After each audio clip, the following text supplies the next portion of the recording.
I'm Toya Singh, joining you from New Delhi. We've got a very packed show for you ahead in the next few minutes. Let's very quickly first tell you exactly what's in store. So the first story we're looking at today, Summer Wedding Trends 2024. So what is wedding planning when you have a budget? What does that actually look like? What can you look for when you're in the market? And we're going to bring you all of the hacks. We've got a panel of experts. We'll bring you everything, all the breakdowns.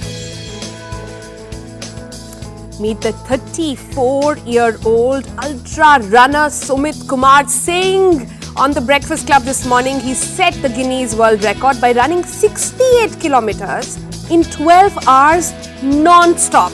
Details coming up. And the IIT alumnus Aditya Srivastava's big UPSC triumph. He's secured the top rank in the results that have just come out. He's crediting hard work, consistency as the keys to his success. We're going to talk to him in just a little while.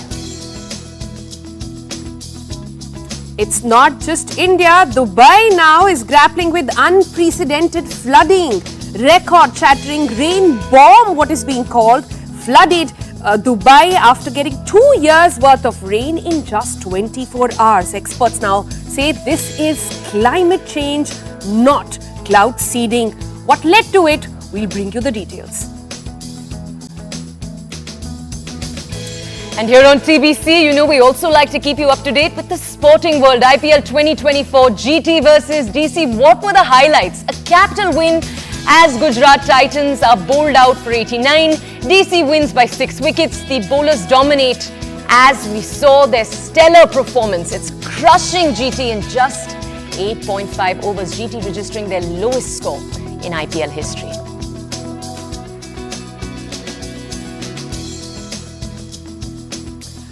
All right, let's begin with a very exciting story. All you girls, men out there, really watch out for this one because it is that time of the year when love is in the air, so is wedding preparation. So now anyone who is married by now will vouch and tell you how stressful that entire process really can be of getting the details for your big day just right.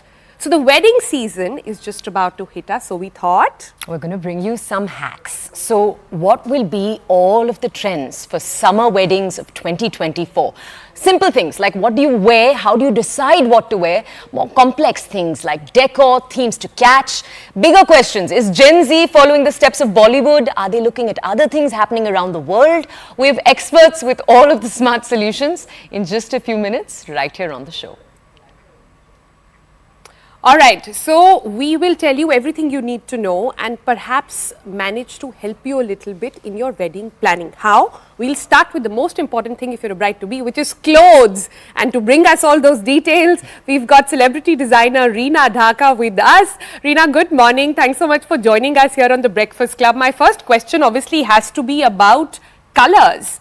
What colors are really in vogue this summer wedding season of 2024? Shed some light for us.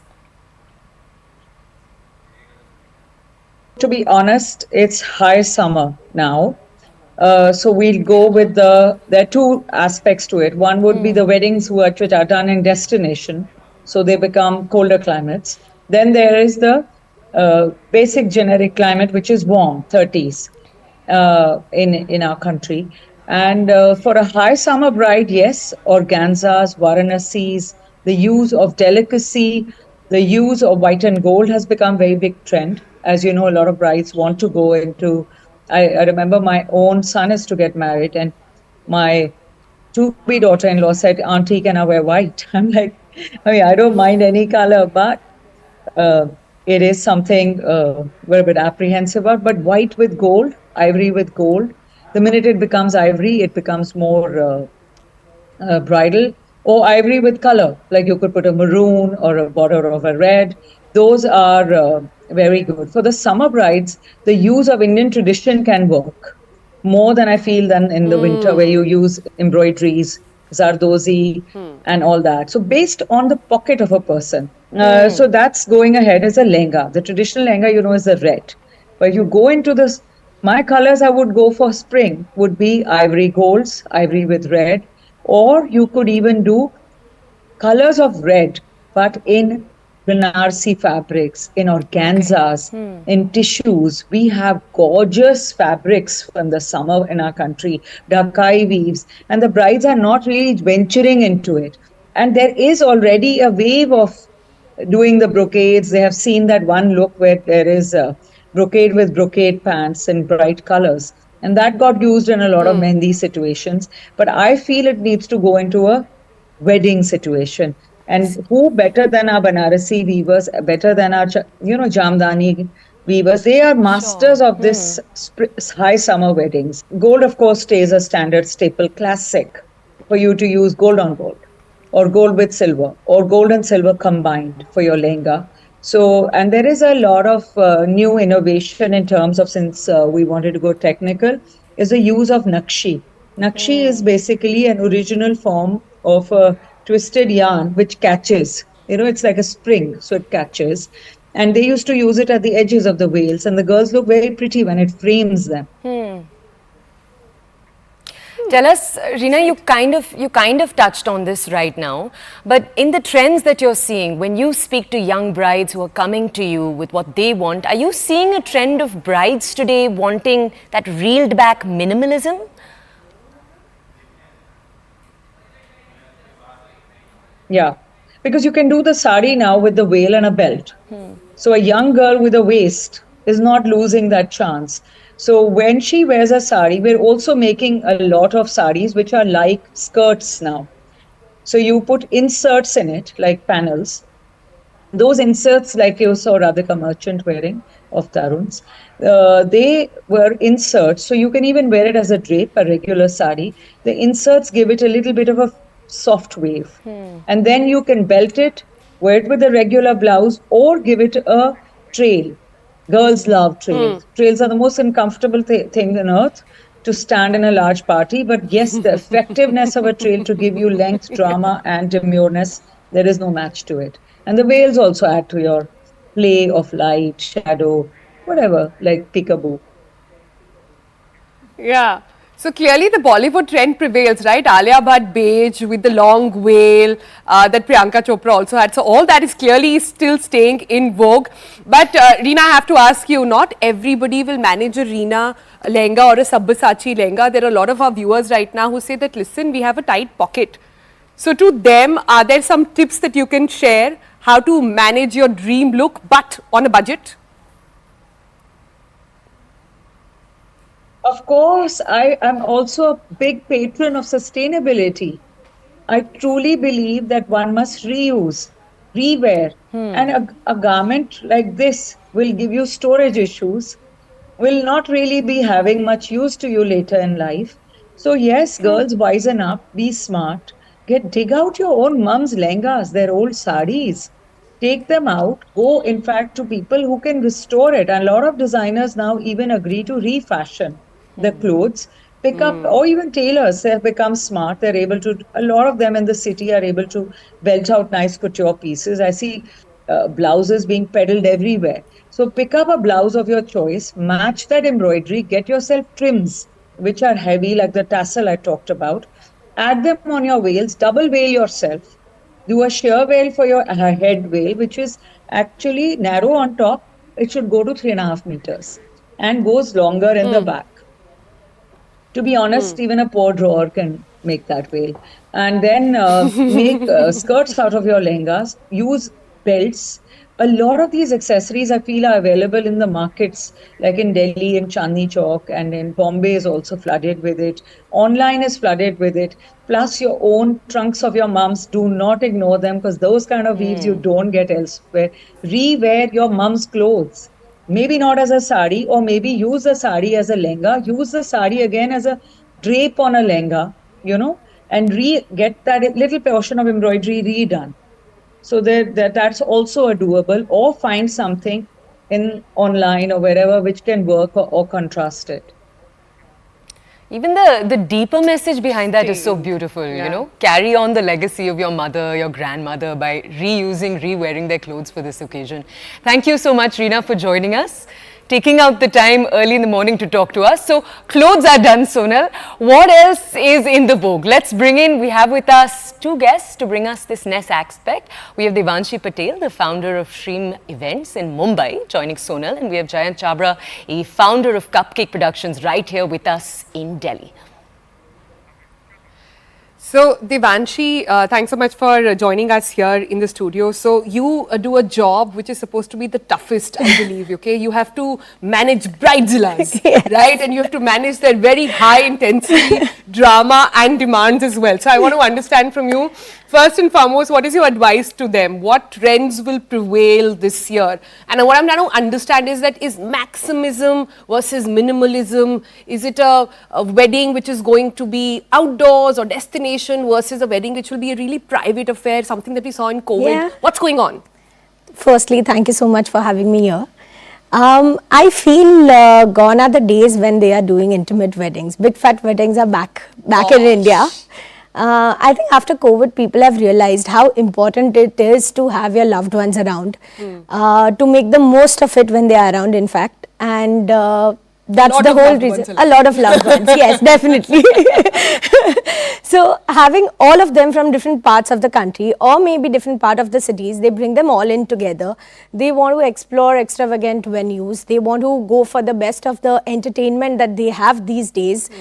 Food, of course, like I've seen in your previous shows, that how important the food is for the guests, because all they have the time over there is to spend with the couple, to eat the food there and to enjoy the entertainment. So of course, like So these are it's an event. So Yes. the big fat Indian wedding is back. It's definitely back and it's here to stay.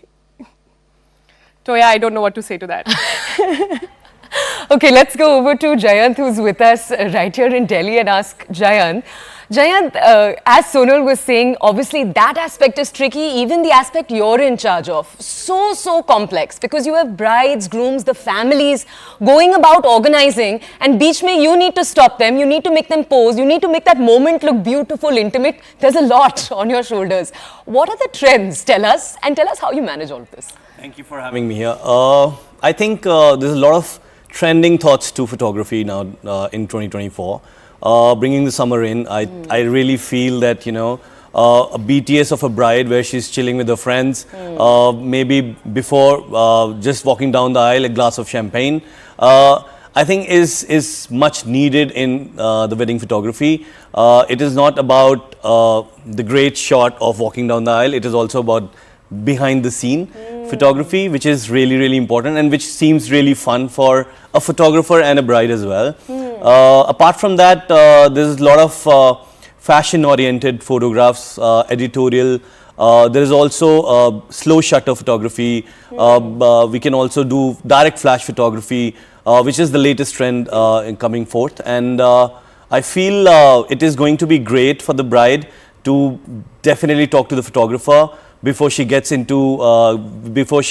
board with him. I think it's really important for understanding how the photographer approach is towards her big fat wedding. As you said, the time, it is really difficult to get so much time for photography in between a big fat wedding. But yeah, communication is the key, and I think it's going to be the next big thing in the wedding photography industry. That's a really... I think one person you should befriend in your entire wedding has to be the photographer. You need to sit them down and you need to really tell them. Because everything else, as Devanshi will tell you, can be managed, but memories are forever. Yes, the memories are forever. Which is what brings me to the next question, Devanshi. Yes. That I'm seeing a lot of tech influence in weddings these days. Yes. Instant downloads, instant QR codes, sort of instant tagging as well. Is that really taking over? People want access and they want it now? Definitely. People have no patience. Plus, everyone's got really, they've got a lot of exposure over internet. So the reels that you see, the tags that you see, everyone constantly wants to be updated. Also, like you mentioned correctly, that, tagging. To give you an example, like, everyone does not want to remove their phones and click that same moment. Plus, I'm sure Jayant would agree, having the pictures where there are phones at the back is going to mess the whole thing out. It's a nightmare. So then we as planners also recommend them about the entire thing when it comes to having like a social media strategist or content creators. Good Lord. All of that, so that when they come in, they'll take, okay, who are your family members? We are going to take their tags down and gonna tag them on every moment possible. So when that gets on, everyone's just reposting stories instead of removing their phones while an entry is happening or while a Varmala is happening, which is also like the main moment. So I think a lot of it has started. Plus technology is not just limited to content creation, also like as simple as ChatGPT. Like we are using as planners also for personalized messages. We want to plan out the entire itinerary, use some lovely language that we can. No need of editorial, people to come in, write the whole script. We're just helping the bride and the grooms to write their speeches on the weddings as well. So a lot of it is tech oriented. Yeah. Plus a great hack I can give you, like when you want to go on budget, you don't want to do a lot of decor, you don't want to spend a lot of money on florals, you go with LEDs. You go with a lot of it like lasers, technologies, that's being bougie on budget. Keep that thought running on budget. I want to come back to that in just a moment. But you have given us a lot. ChatGPT for weddings. Yeah. Hopefully the vows are not being written over there. That's my only worry, because I don't know what happens next over that. But Toya has some questions for Jayant, I'm assuming, on this one. Yeah, let's just, that same larger point though. What does it look like to do your wedding on a budget? Now I know that, weddings are something that your mother, your father, the groom's mother, father, everyone saved their lifelong savings to make this event happen. Yeah. It's already a time where people are, really, really scrounging to make it work. There's that, and at the same time you want to achieve the things you've dreamt of, everything from Pinterest boards that sometimes you're building for years up, Yeah. Instagram where you can now save your videos. I have so many friends who have just camera rolls full of saved visuals Yeah. of what they want to look True. like. So I just want to ask you, amid all of that, what does it look like to operate on a budget, and what are your tips? I think being a photographer, it is always, we click people who are in love. It is always the first thing that we look for. It is never always about the big flashy langas or maybe an intimate ceremony. But of course there are two sides to it. Majority of people will like to have their dream wedding lehenga or their dream photographer on the job. But I think there is another side to it. People are moving back to a little culture, a little heritage and little ancestors. I think we have been grateful about how we experience all these kind of weddings, and I think for us as a photography and filmmaking company, we like both.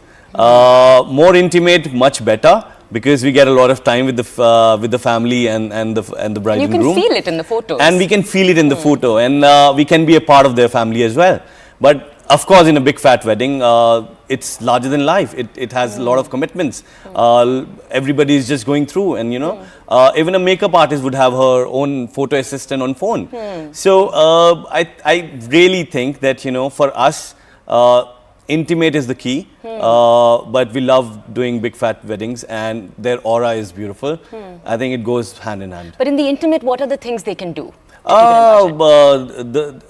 Technically, the most important thing that I've realized is the friends participating in the wedding, the guests participating in the wedding. Just that. Yeah, just that, and maybe the guests preparing some food for the couple. So these are the couple of things that really get the intimacy on, and then I really feel that that's the real joy of calling your guests over. But Jayant, you're not giving us hacks, huh? You're giving us a lot of gyan. आप काम की बात नहीं बता रहे हैं. It's beautiful. And what I really want to know is how candid is candid. I really want to understand. Yeah, so I think I would go for big fat wedding, to be very honest, and the brides who've been saving their dream. Tell Right. us. Can we? Well, I'm not getting much from Jayant over there. So let me try and get it out from Devanshi. Hacks. Tell us hacks. How to save money. See, a lot of it is there. Huh. And see, wedding, like you correctly mentioned, the parents are kind of saving. Nowadays, even the couples are spending out of their own pockets. So it's very important to also think on how you want to do it on a budget, or at least for value for money. I wouldn't say budget, but value for money. So I feel prioritize what is more important for you. May it be your venue, may it be your food, may it be your vendors, and then back calculate your budget on where you want to do the allocation. Like, to give you a little insight, 60% of your entire budget goes into your venue and your food. So then you're left with only 40. So where you want to allocate that 40%, maybe, and makeup artist is important for a bride, or maybe a DJ is important for a groom. So where do you want to exactly place that budget? That is really important. Second, I feel the hack is, okay, not many people would agree, but an off-season wedding versus a high-season wedding makes a lot of difference. There's at least a 30% of difference in budgets. I would say also smart scheduling. So smart scheduling is basically when you have an event, that event is with a meal. Like you usually go for a wedding, it will have, it's a wedding with a lunch or a wedding with a dinner.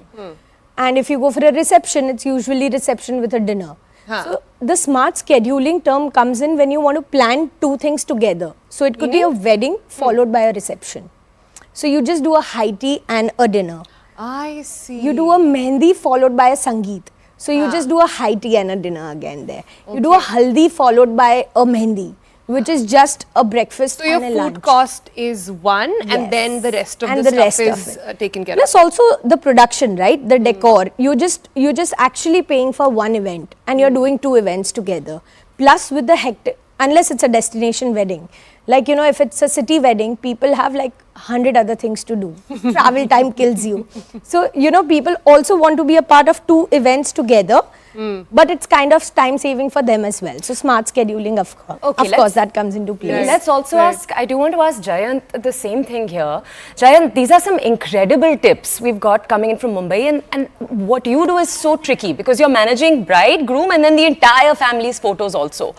For someone who doesn't have the budget, they're not springing for an expensive photographer, maybe they've asked their friend to photograph, someone they know, what are your tips? I think for every bride and groom, it is really important to understand their designated budget for everything, right? As she said, that you can just cut down on your own events, you can match events, you can club events. For calling a photographer 3 days, you can just do it in 2.5 days or 2 days. That's also a cut short on budget, and you can speak to him about how many photographs do you need and how much video content that you need. So I think talking to the photographer and your filmmaker would really resolve a lot of budget issues. And she rightly said, you know, you can just be local. You can just vocal for local. Yeah, rather than going to Udaipur and then having a dream destination wedding. Keep it local. On the hotel, and then you save a lot of travel time, travel cost, hotel cost, because all the heritage hotels are really expensive.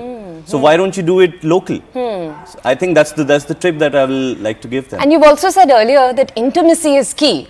In fact, both of our guests today have told us keeping those lovely moments right in the center, even when you're doing two events at the same time, none of that matters. Just focus on the community. I thought that was so beautiful, Jayant, what you brought us earlier. Sonal, if we want to go over to you, we'll come thank our guest in Mumbai. Yes, thank you so much, Dimanshi and Jayant, for those insights. Jayant still hasn't answered the question on kaise bachana hai, but we'll get it off. No, actually your question was for the wedding planner and she did it right. Yeah. Okay. Thank you. Let's move on now from summer wedding trends. We're going to say goodbye to our guests who've joined us both in Bombay and in Delhi, and we're going to shift to something slightly different from those who are wearing themselves out on a treadmill just to get their body into shape, to actually prepare for that wedding, to look 10 on 10 on your day. Here's someone who's wearing the treadmill out. This is Sumit Singh. He's an ultra runner from Odisha's Rourkela. He set a Guinness World Record. That's right, and Sumit set the record by running continuously on a manual treadmill for an astounding 12 hours. And you know what? This isn't even the first time he set the record. Last year, he set another record by completing an impressive 33 marathons in just a month. How does he do it? We all want to know, so take a look.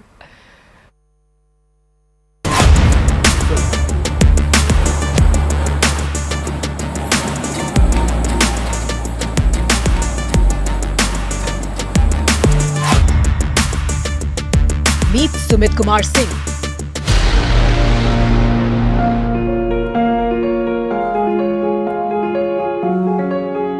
Based out of Rourkela in Odisha,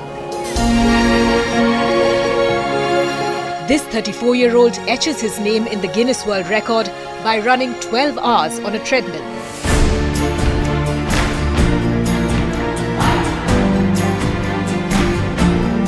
Sumit set himself an ambitious goal: run hours without touching the machine and cover a distance of 65 kilometers.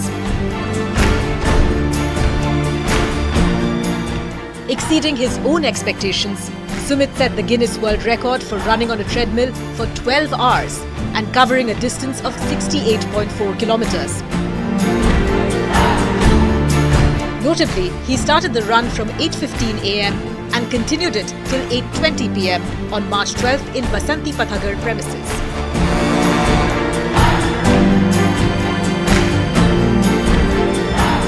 Sumit Kumar is also the custodian of most marathon distances covered in 30 days, created in 2023.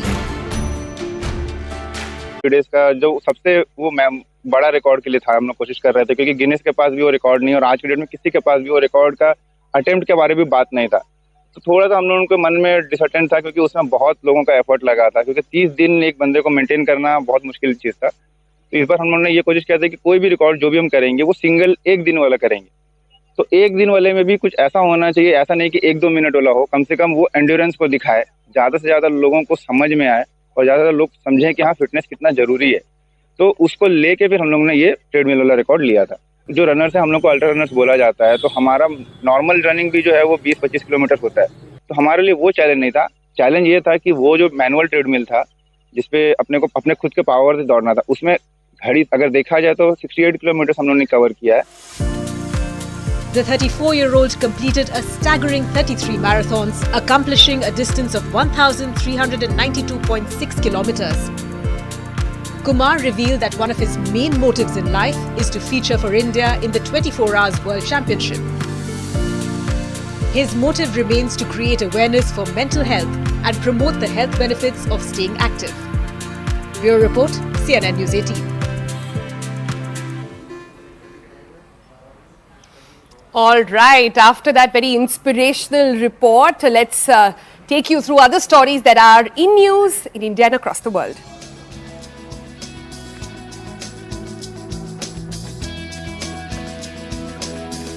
Dozens of Russian athletes are likely to qualify for the Paris Olympics. Up to 54 Russian athletes may qualify for the Olympic after they decided to compete as neutrals without national symbols or an anthem. However, Moscow's approval to the participation remains questionable due to the ongoing tensions with Ukraine. The Haiku Stairs, a landmark in Hawaii often called the Stairway to Heaven, will be removed from the end of April. The goal of the removal is to finally stop the flow of tourists that are hiking the trail illegally. It was originally built in 1947. The goal then was to access a military radio station. Now the stairs have officially been closed since 1987 due to safety concerns and community disruptions. The move by Hawaiian authorities reflects respecting the environment, local culture, and the safety of residents and tourists alike. The historic World War II bunker of the Mussolini located in Rome has now been reopened. They've reopened their doors to public after years of closure.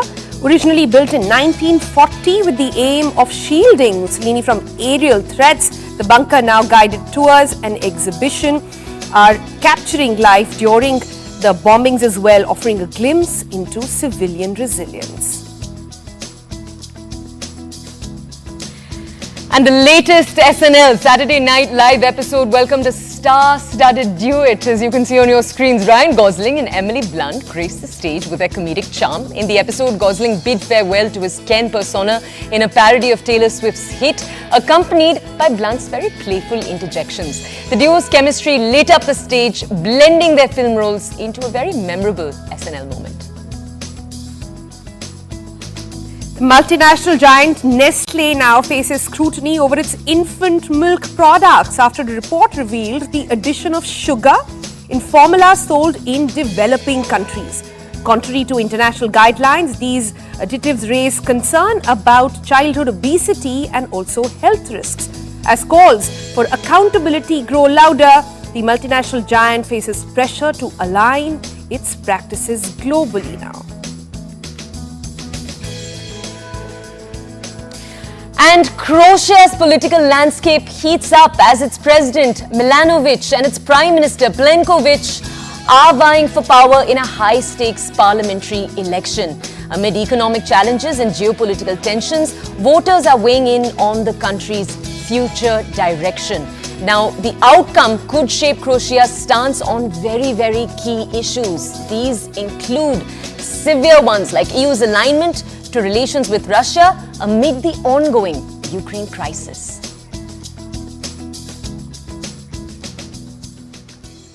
And of course, right here in India, it's peak political season. It doesn't get more peak than right now. Phase 1 of the Lok Sabha elections 2024 are right around the corner. Tomorrow, Friday, 19th April, is polling day.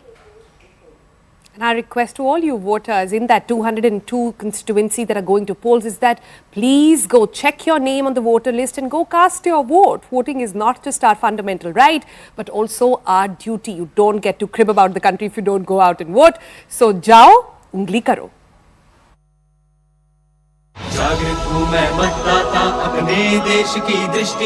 I would like to appeal to the voters that elections belong to you. We are handing over the baton to you. Please come and vote.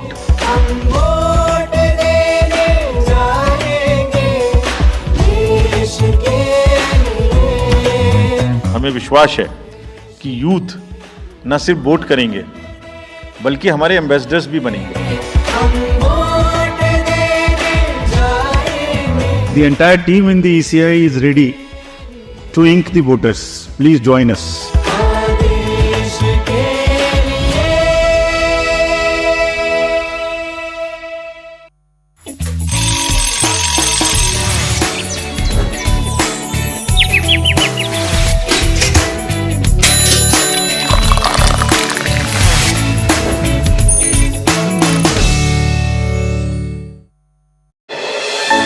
Viewers, I always ask the most straightforward question and therefore I will do so again tonight.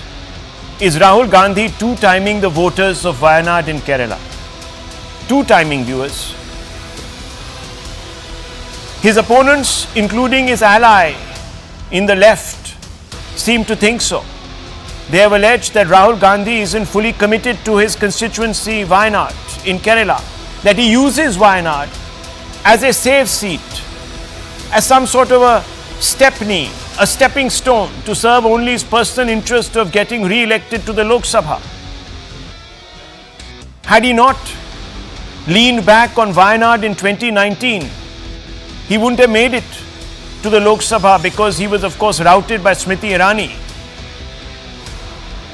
in Amethi, viewers, the Gandhi bastion. But his opponents, who happens to be a member of the left and of course the BJP, they say that Wayanad deserves better, a local candidate invested in its future. In fact, they say if Rahul is truly confident of defeating the BJP, then he should walk the talk by contesting from Amethi, not Wayanad. That's what the left has been saying, Rahul Gandhi's closest ally. In fact, the left has fielded a candidate called Annie Raja from Wayanad, and she has said that go back to Amethi, the family bastion that you lost to the Saffron Party. If you believe that Modi has done nothing, if you believe that the BJP is losing, if you believe that the BJP is only getting, as you yourself have said, she said, and others are saying today to Rahul Gandhi, between 180 or even less seats, then prove it by defeating Smriti Irani from Amethi.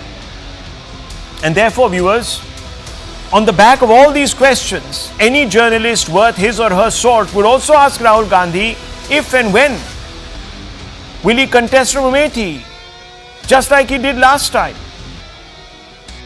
But Gandhi doesn't think this is a legitimate question to be asked of him. This is what he said today when he was asked, viewers. तो गुजरात छोड़कर PM बनने के लिए बनारस आते हैं. आप bye night चले गए, तो क्या अमेठी या रायबरेली से आप लड़ेंगे? ये बीजेपी वाला क्वेश्चन है। ये पत्रकार का सवाल। पहले ही opening ball BJP question. Very good, शाबाश। देखिए, अमेठी की बात कांग्रेस का डिसीजन है। जो भी मुझे ऑर्डर मिलेगा मैं वो करूंगा। सीईसी मीटिंग, हमारी पार्टी में सीईसी मीटिंग्स में ये डिसीजन लिए जाते हैं। बट पहला बीजेपी का question, good question, thank you. Viewers, Rahul Gandhi seems to have forgotten that Annie Raja of the CPI, who is not in the BJP, is asking the same question. What would he say to her? Viewers, the basic question is, why is he really ducking? He can't take a position on it today. You know why, viewers? Because Congress sources have told your channel that the party is likely to announce his candidature after polls in Wayanad. That there's consensus among High Command about the optical criticality of Rahul fighting from Amethi. Rahul has a window of 15 days to file a nomination before Amethi votes in phase 5. Wayanad will vote viewers by, I think, phase 2. And then, of course, Rahul Gandhi will stay.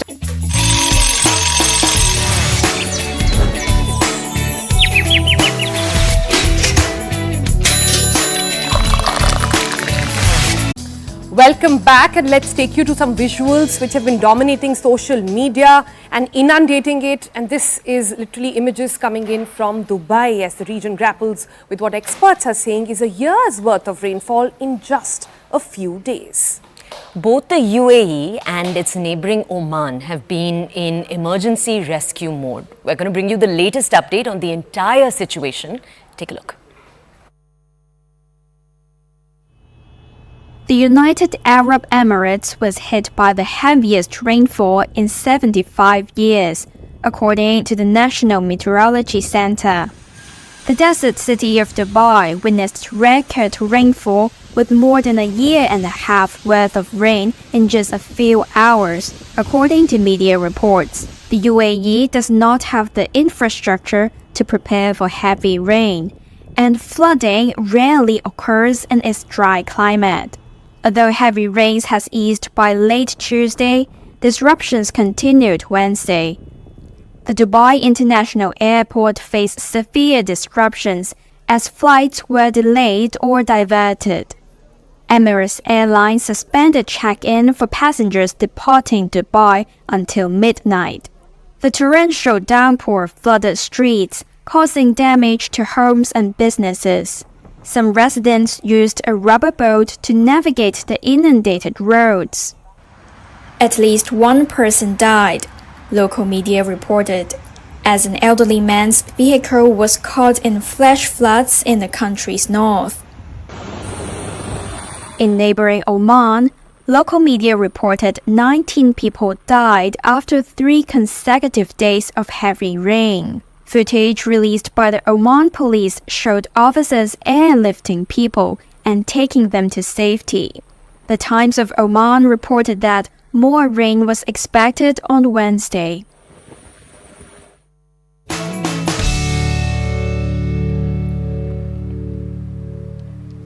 Okay, let's go from the UAE now to closer back home for our next story. For many of us growing up, you hear 2 or 3 dream jobs that our parents say that we must aspire to. There's beta doctor ban jao, there's engineer ban jao, chartered accountancy kabhi ki hai, consider ki hai kya?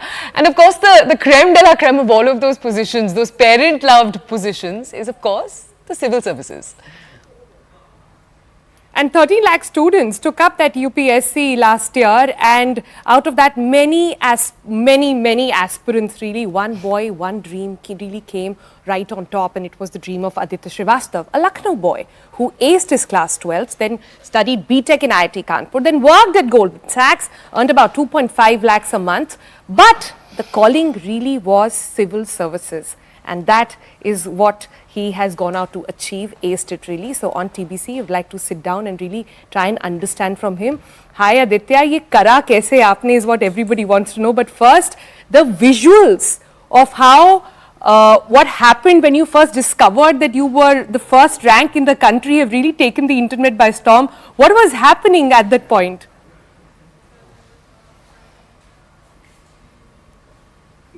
Yeah, so it was a moment of, I think it can be better called astounding. For example, initially I was in a bit of disbelief, then there was a feeling of delayed sinking in of the feeling, and then I was ecstatic. So it was a journey, I would say. And as far as that 50 to 70 is concerned, I would say that I just was hoping that I get into the top 70 so that I can get into the Indian Administrative Service. You said it was an emotional journey in the reaction, but you've also got quite a journey yourself. As we were just telling our audiences, from Goldman Sachs to an IPS officer in training, then you attempted UPSC again. These are all some very big navigations. Can you just walk us through how you decided at each step that, okay, ye nahi karna hai, ye karna hai? Given the kind of service I'm going into, initially, the best I can do is to implement all the government schemes to the best of my ability. Once I get to the hold of policy formulation during the later years, then I would definitely like to focus on health education and especially children. So that would be what I would like to do. That's quite nice. But Aditya, this is not your first attempt, right? What's really sort of caught our eye is the fact that last year you were the 236th rank and this time you've come first. So what changed? Yes, ma'am. I would say that the major differences I saw were in GS1, GS4 and in electrical, which was my optional. So for electrical, I practiced much more than I had done previously. So every day we used to do, I and one of my friends used to do 10 questions, 15 questions per day in a stretch.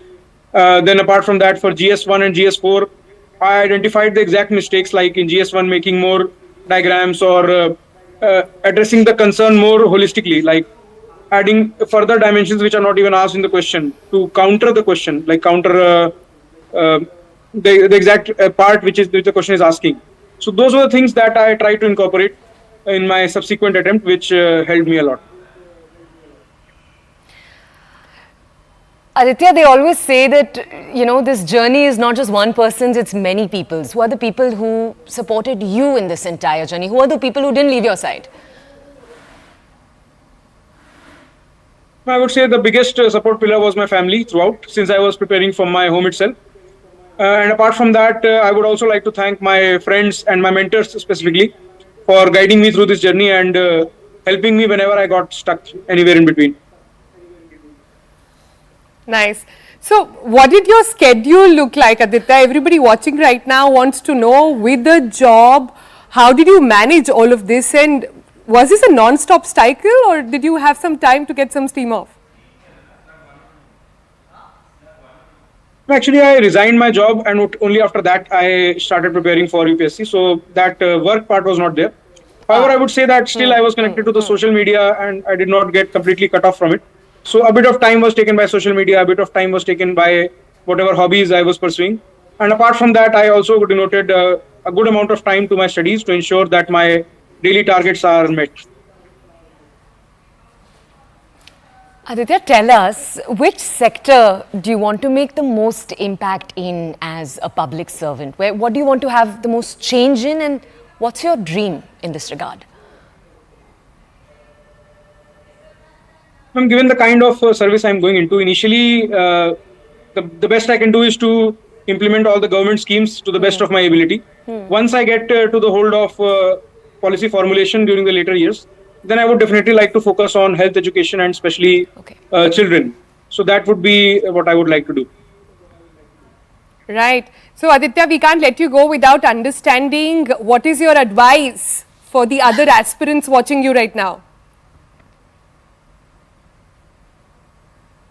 And the most important tip which I also realized between my first and second attempts was that not just hard work, but we also need smart work, like analysis of previous year questions, how exactly the statements are being framed, how UPSC is making them false or true. So those kind of analysis of the previous year questions was necessary. Apart from that, it's all about hard work and consistency that can get you through this examination. I see. All right then, Aditya, thanks so much and congratulations again on your achievement and sharing your story with us right here on The Breakfast Club. Switching focus now to Wednesday's IPL fixture, Gujarat Titans registered their lowest score in IPL history. The capital win as GT bowled out for 89. DC win by 6 wickets as the bowlers dominate in Mehrotra. Absolutely. So, DC's very stellar performance with the bat absolutely crushed GT in just 8.5 overs. You had Rishabh Pant, he achieved massive wicket keeping as just a feat that we got to see. And it was also, as you already said, Sonal, a sad day for GT. They registered their lowest score in IPL history. But we have to take a moment to sort of talk about Rishabh Pant over here back from his injury post the horrific car accident to a terrific night behind the stumps. Pant actually affected a couple of stumpings also in the same over bowled by Stubbs, who got his maiden wicket as well in IPL and took a couple of catches as well. So you had 4 dismissals that helped Pant rise on the list of wicketkeepers with the most dismissals in this entire tournament. And Pant has now joined he has the joint 4th highest dismissals if you just look at that ranking for a wicketkeeper, because he's equaled now Robin Uthappa's feat in the past.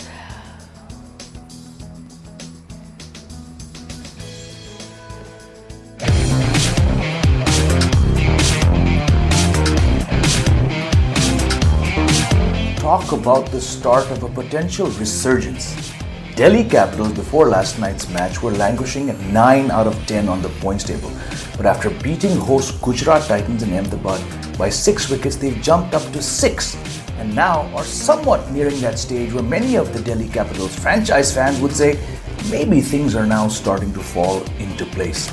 And one man, literally one man, dominated yesterday's DC wins. The skipper Rishabh Pant. He won the toss, got everything right, watched as 4 wickets fell inside the first 5 overs, including a brilliant one-handed catch by Pant himself to get rid of the dangerous South African batter David Miller. Not just that, every single bowling change that Rishabh Pant made yesterday worked down to the bottom line. He got 2 catches, 2 brilliant stumpings, and in 1 over from Tristan Stubbs, who we could perhaps generously call a part-time bowler, Rishabh Pant turns to him and gets 2 wickets off the bowling of Stubbs. Why I say Stubbs is because it was Pant's brilliant swiftness behind the stumps that gave the part-timer those 2 wickets. And with that, 6 wickets down GT, they labored to 89 all out, did not even bat out 20 overs. That's right, they were all out for 89 in 18 overs. Largely, as I said, thanks to the brilliance of Rishabh Pant. While I was watching the match, I had one eye on the TV, the other was on my phone and my laptop. I was looking at social media, trying to gauge the pulse of what people tuned in to yesterday's DC versus GT match were talking about. And you should have seen the number of references there were to Pant's masterclass and the number of people talking about Rishabh Pant, how he should be going to the T20 World Cup. That was off the charts. And it actually got me wondering. We've seen the brilliance of Pant, since he's come back after almost 15 months since that horrific accident he suffered. The fact that he even made it back to the IPL, to competitive cricket, inside 15 months is remarkable on its own. His keeping has been very, very good, highlighted by yesterday's 4 dismissals. His bowling calls have been pretty decent. His field settings have not been entirely off. And then we've seen his batting. 2 50s, again he got a not out yesterday. Things are slowly, I think, or maybe some will say quickly, falling into Rishabh Pant's basket when it comes to the T20 World Cup selection. Before this IPL began, if you'd asked me, I would have said, let's not even consider Rishabh Pant because of what he's gone through and the ordeal he's faced and the hard yards, the months and months of slogging that man has put in to get back into competitive cricket. But now, irrepressible keeping, some fantastic batting, that spunky maverick nature of Rishabh Pant is clear for everyone to see.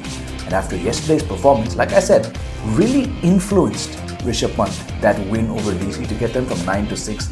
Maybe come the first week of May when the BCCI selectors have to announce India's T20 World Cup squad, we might just see Rishabh Pant go past everyone else, leapfrog, supersede all the other options and become India's #1 keeper for the T20 World Cup. I'm sure we'll do shows on this in the days and weeks to come. But right now, there must be countless Delhi Capital fans saying thank you, Rishabh, for your infectious attitude, your infectious keeping, athleticism, spirit that has helped this rather poor, struggling franchise jump from 9 on the points table up to number 6.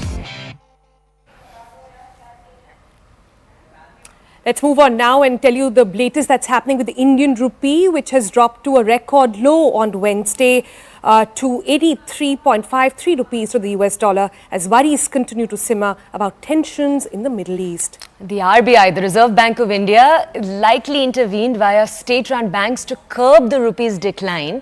Money Control's Manisha Gupta is now going to bring you all of the details. Take a look. The Indian rupee has hit an all-time lows at 83.53 versus the US dollar. Well, the rupee is weighed down by the rise in US Treasury yields on bets that the Federal Reserve will delay rate cuts. The 10-year US yield on Monday climbed to the highest since mid-November, and the US Fed rate cut probability for the month of June is now below 50%. The simmering worries that the situation in the Middle East is also keeping the dollar index in favor. The dollar index, by the way, is trading almost at a 6-month highs and has led decline of many Asian currencies, with the Korean won and the Indonesian rupiah now leading the way down. Most of the Asian currencies in the first quarter of this year also have seen a decline, and April has started on a similar way. The Asian equities also have seen a decline by nearly 2% in the day, also pressurizing the currencies therein. And it's not just about Asia, because it's a 5-month lows at the pound sterling. The New Zealand dollar, the Canadian dollar also are trading at a 5-month lows versus the US dollar. The Japanese yen in the meanwhile continues to see a decline and is hovering at around 34-year lows. The markets do believe that going forward with the kind of geopolitical tensions that we're looking at, the inflation worries, the mixed economic data, and the fact that the dollar index is acting as a safe haven could continue to put further pressure for many of these currencies.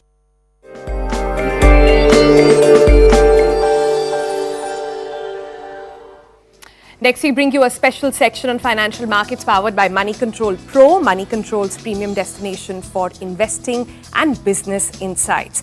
Let's start by telling you about the markets first, and GIFT Nifty trends indicate a flat start to the Indian equities. IT, the Indian IT stocks results kicked off this week and could impact market movement. Also, US stocks closed lower on Wednesday on cautious US Fed commentary and high US inflation data. Continued geopolitical issues could delay a Fed rate cut. Asian markets as well portray mixed signals in early trade. Okay, and now let's focus on a sector. Growing demand for quality healthcare has translated to healthy demand for services provided by corporate hospital chains. Their occupancy levels are increasing, so is the average revenue earned per bed. However, that doesn't mean that all is hunky-dory. What can act as a bitter pill for investors in these particular stocks? You can log into Money Control Pro to find out more about India's gold jewelry sector, its hospital sector, and other actionable insights. It's the premier destination for all the investing views and financial insights that you'll ever need. Brought to you by Money Control.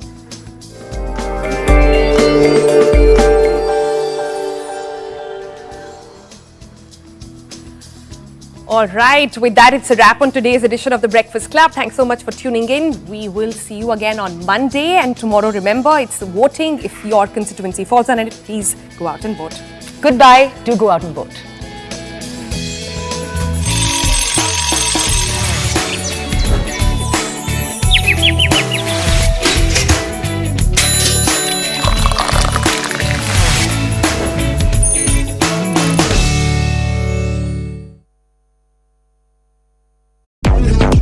Viewers, I always ask the most straightforward question, and therefore I will do so again tonight. Is Rahul Gandhi two-timing the voters of Wayanad in Kerala? Two-timing, viewers. His opponents, including his ally in the left, seem to think so.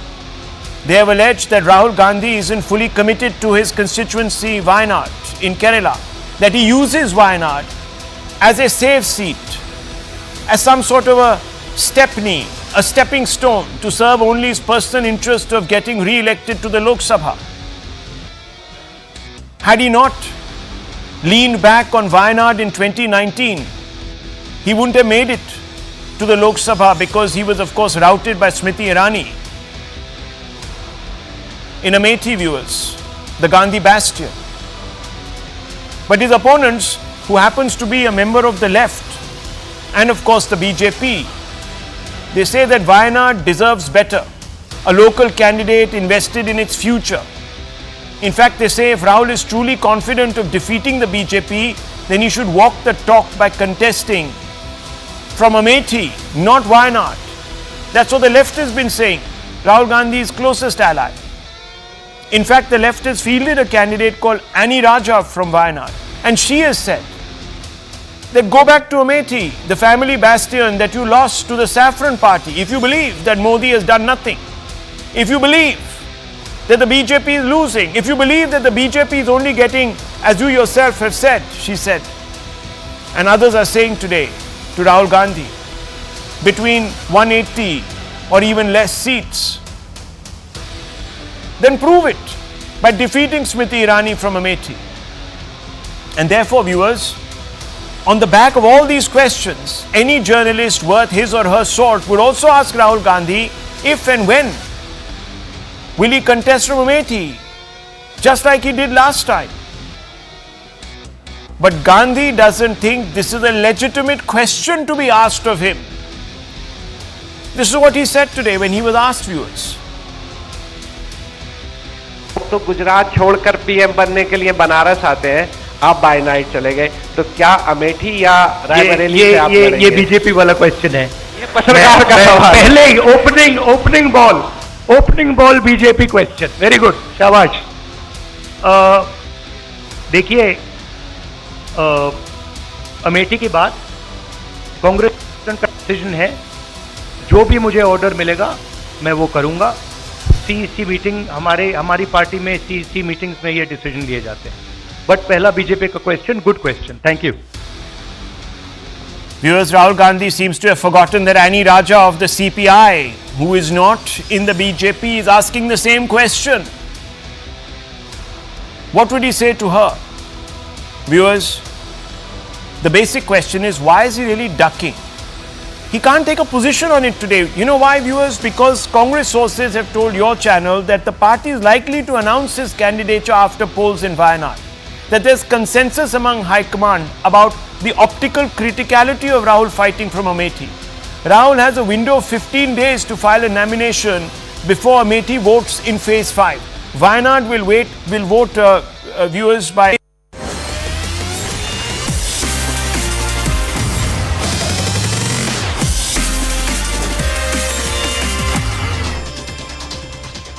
Good morning, viewers. Well, the countdown to the Lok Sabha elections has begun. Starting 19th April, India will elect 543 members of parliament, with the first phase of polling for 102 seats scheduled on the same day. I'm Kuina Sharma and I'll take you through comprehensive coverage and analysis as India prepares to make its 60 minutes. First up on this bulletin, we are tracking the EVM controversy, which has heated up as Priyanka Gandhi's remarks spark a row. Now, ahead of the major electoral battle in the country, Congress General Secretary Priyanka Gandhi Vadra, while campaigning in Uttar Pradesh's Saharanpur, stoked a row with her comments on EVMs. Now, Priyanka said that if the country conducts fair